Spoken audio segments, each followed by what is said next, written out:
এই ভর্তাটা দিয়ে গরম গরম ভাত খুব মজা, একবার হলো বানায় খাবেন। আর কীভাবে বানাতে হয় চলেন দেখাই দিই। কাঁচামরিচ, কাঁকরোল, এটা দিয়ে আজকে ভর্তা বানাবো। এখন এখানে লবণ দিয়ে একটু সেদ্ধ বসাই দিব।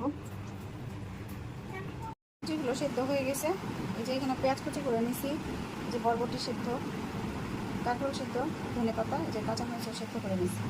এখন এখানে আর একটু লবণ দিয়ে দিব। লবণ দিয়ে পেঁয়াজগুলো আগে একটু কষে নেব। মরিচগুলো, আর এই মরিচগুলো না এত সুন্দর ঘ্রাণ, এই মরিচগুলো দিয়ে ভর্তা খেতে খুব মজা। যদি একটু ঝাল হয় ভালোই লাগে, আবার একটু ঠান্ডা ঠান্ডা লাগছে, একটু ঝাল খেতে ভালো লাগে।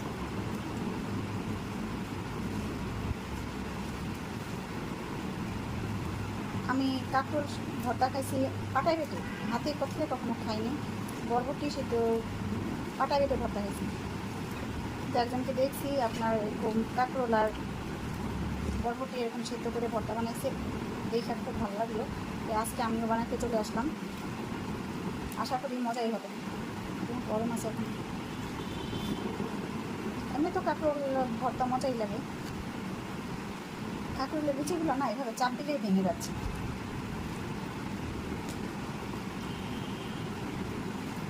বিচিগুলো আমি ফেলাই দিইনি, এগুলো সহ ওই ভর্তা বানিয়ে নিচ্ছি। আর বরবটিটা একদম কচি, আর বরবটি যদি একটু বাড়তে থাকে না, ওইটা দিয়ে ভর্তা তেমন একটা ভালো লাগে না। কচি বরবটিগুলোর একটা আলাদা সুন্দর ফ্লেভার থাকে। আমার অনেক ঠান্ডা লাগছে, একদিন ঠান্ডা, অনেক বেশি ঠান্ডা খুব খেয়ে করেছিলাম, তারপর ঠান্ডাটা লেগে গেছে। আমি অনেক বেঁচে চলি ঠান্ডা থেকে, আর ঠান্ডা লাগলে না আমার ভালো হতে চায় না, এটা হলো প্রবলেম। এই জন্য আমি প্রচুর ভয় পাই। সরিষার তেল দিয়ে নিলাম। আর ঠান্ডা লাগলে আমার অবস্থা এতটাই খারাপ হয়, এই জন্য ঠান্ডা লাগাটাকেই আমি এখন ভয় পাই। এখন তো কেমন হয়েছে, সুন্দর হয়েছে না?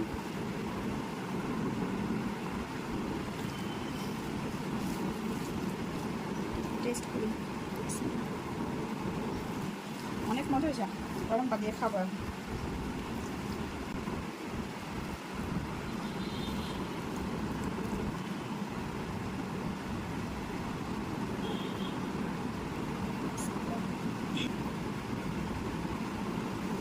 গরম গরম ভাত ভর্তা দিয়ে